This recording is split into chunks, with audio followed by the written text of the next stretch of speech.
निःशुल्क रूप से मिलनी चाहिए। क्योंकि एक बार को आप सोचिए, आखिर उस बच्चे की गलती क्या होती है जो एक गरीब घर में पैदा होता है और उसको बेहतर शिक्षा से वंचित होना पड़ता है। शिक्षा के सामने एक पैसे की दीवार खड़ी है, जो जितनी ऊंची दीवार लांघ सकता है, जो जितना अधिक पैसा शिक्षा पे खर्च कर सकता है, वो उतनी बेहतर शिक्षा पा सकता है। लेकिन अगर एक देश एक है, लोकतांत्रिक देश है, तो शिक्षा भी सबको एक समान रूप से तो मिलनी ही चाहिए।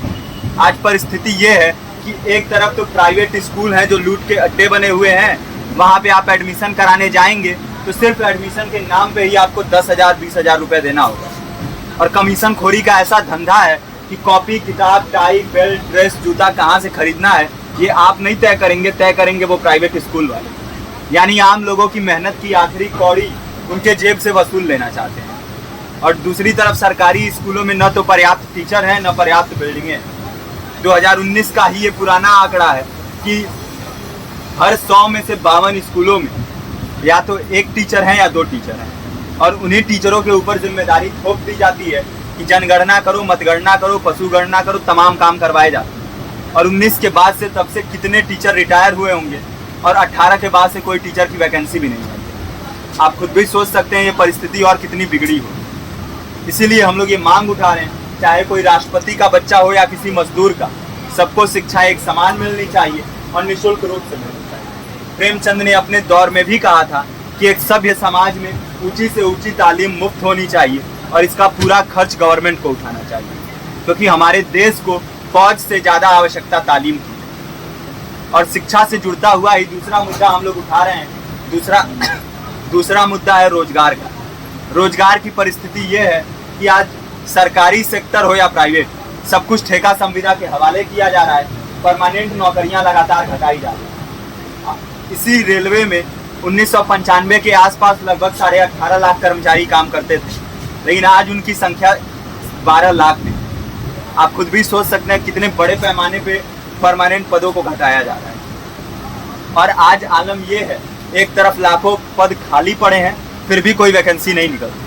जो वैकेंसियां निकलती हैं उनमें भ्रष्टाचार होता है, पेपर लीक हो जाते हैं। RO, UP police, BPSC, SSC, CGL, ऐसे तमाम पेपर लीक हो चुके हैं, आप लोग भी जानते ही। अभी नीट की धांधली में ये पता चला कि एक एक पेपर 30 लाख से 50-50 लाख रुपए में बेचा गया। हम और आप तो ये पैसा नहीं दे सकते। पूरी की पूरी कारस्तानी सरकार, प्रशासन, शिक्षा माफियाओं की होती है। और भुगतता कौन है?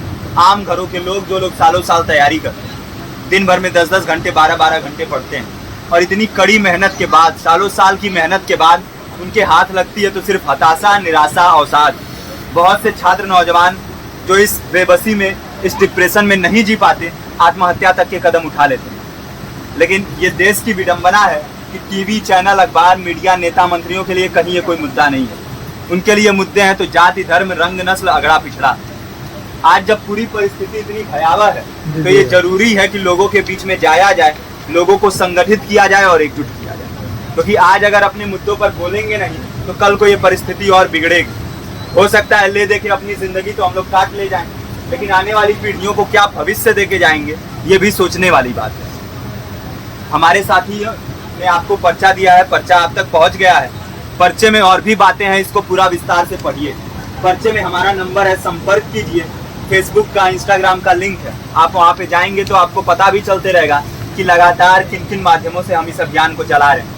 नुक्कड़ नाटक, संगीत, शिक्षा सहायता मंडल, लाइब्रेरी, तमाम माध्यमों से इस अभियान को चला रहे हैं और कोशिश कर रहे हैं कि बड़े से बड़े पैमाने पर हर जगह पे लोगों को संगठित किया जाए और एकजुट किया जाए। आपके बीच भी आए हैं आपका साथ और सहयोग दें, साथ इस रूप में कि आप भी हमारे इस कारवां और इस मुहिम से जुड़ी